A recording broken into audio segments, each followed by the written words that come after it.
এবং সেখানে তাদেরকে অসম্মান করা হয়েছে, কোনো কোনো জায়গায় কালিমা লেপন করা হয়েছে। প্রিয় ভাই ও বোনেরা, কুমিল্লায় যে ঘটনাটি ঘটেছে, কুমিল্লার মানুষ নয়, সারা বাংলাদেশের মানুষ সেই মহিষী নারী সম্পর্কে জানে। আরেকজন কুমিল্লার যে বীর মুক্তিযোদ্ধা, যিনি মুক্তিযুদ্ধে অসাধারণ ভূমিকার জন্য সারা দেশের মানুষের কাছে শ্রদ্ধার পাত্র হিসাবে আছেন, কুমিল্লার মানুষও তার প্রতিকৃতি, তার ভাস্কর্য স্থাপন করেছিল। এই চিহ্নিত জঙ্গি গোষ্ঠী এবং মৌলবাদী গোষ্ঠীরা সেই সুযোগে তাদের ভাস্কর্য কালিমা লেপন করেছে, কালি দিয়ে আচ্ছাদিত করেছে। আমি প্রশ্ন রাখতে চাই, আমাদের এই গণ অভ্যুত্থানের পর যে অন্তর্বর্তীকালীন সরকার প্রতিষ্ঠিত হয়েছে, আমাদের দেশের সকল ওই স্বৈরাচার বিরোধী আন্দোলনের যত শক্তি আছে, সকল শক্তির সমর্থনও আপনাদের প্রতি আছে। আপনারা কি করলেন? যখন আব্দুর রাজ্জাকের উপর হামলা হলো, এই আব্দুর রাজ্জাককে আমার মনে হয় এই অন্তর্বর্তীকালীন সরকার যারা পরিচালনা করেন, সেইখানে যারা উপদেষ্টারা আছেন, আব্দুর রাজ্জাককে না চিনার কোনো কারণ নাই।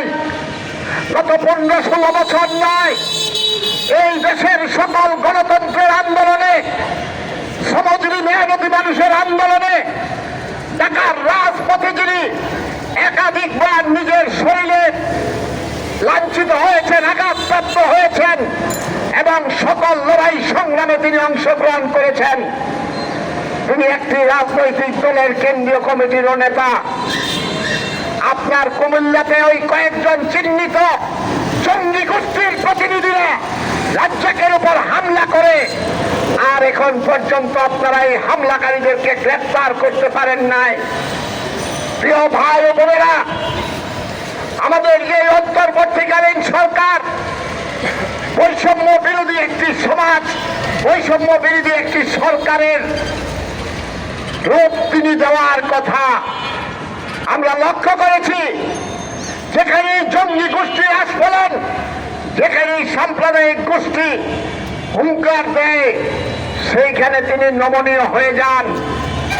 আপনি নিজেকে প্রগতিশীল ভাব দেখাবেন, আপনি নিজে সামাজিক ন্যায় বিচারের কথা বলবেন, আর আপনি সারা দেশে যখন এরকম প্রগতিশীল রাজনৈতিক দলের এবং বিভিন্ন ব্যক্তিবর্গের স্থাপনার উপর হামলা হবে, আপনি চুপ করে থাকবেন। এই সময়ের মধ্যে আমাদের বাম গণতান্ত্রিক জোটের শীর্ষ নেতাদের সভা সমাবেশেও হামলা করা হয়েছে। বিভিন্ন জেলায় আমাদের বিভিন্ন কর্মসূচিতে বাধা দেওয়ার ধৃষ্টতা দেখায়। আমি প্রশ্ন রাখতে চাই, আপনার অন্তর্বর্তীকালীন সরকার আমাদের শ্রম রক্ত ঘামে ওই ফ্যাসিস্ট সরকারের পতন হয়েছে। আপনারা রাষ্ট্র ক্ষমতায় আছেন, আপনারা একটি নিরপেক্ষ ভূমিকায় থেকে একটি নির্বাচনের ব্যবস্থা করার কথা এবং দেশের আইন শৃঙ্খলা পরিস্থিতি আপনাদের দেখার কথা। আমরা আশ্চর্য হয়ে যাই, এখনো আপনারা ওই ফ্যাসিস্ট সরকারের যেই পদ্ধতি, যে সিস্টেম, সেই সিস্টেমেই দেশ চালাচ্ছেন। আমাদের দেশে যখন তেলের সংকট হয়, তেলের মূল্য বৃদ্ধির সাথে সাথে তেল পাওয়া যায়। আগে তো সিন্ডিকেট ছিল ওই স্বৈরাচার ফ্যাসিস্টদের, এখন কি আপনি ওই ফ্যাসিস্টদের যে রেখে যাওয়া সিন্ডিকেট, তাদেরকেই আপনি ব্যবহার করছেন? অন্যথায় কেন দ্রব্যমূল্য সহ আইন শৃঙ্খলা পরিস্থিতির এমন অবস্থা হবে? প্রিয় ভাইরা আমার, আমরা স্পষ্ট ভাষায় বলতে চাই, আব্দুর রাজ্জাকের মাথায় আঘাত। আব্দুর রাজ্জাক শারীরিকভাবে লাঞ্ছিত নয়, শুধু এদেশের সমস্ত মুক্তিকামী মানুষ, প্রগতিশীল মানুষের উপর সেই আঘাত হয়েছে।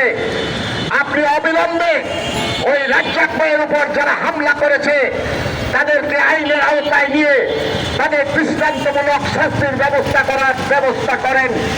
অন্যথায় বাম গণতান্ত্রিক জোট সহ সারা বাংলাদেশের সকল শক্তি এই অন্যায়ের প্রতিবাদে তাদের আন্দোলন, লড়াই, সংগ্রাম অব্যাহত থাকবে।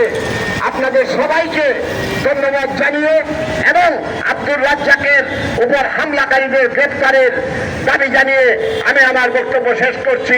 দুনিয়ার মজদুর এক হোক।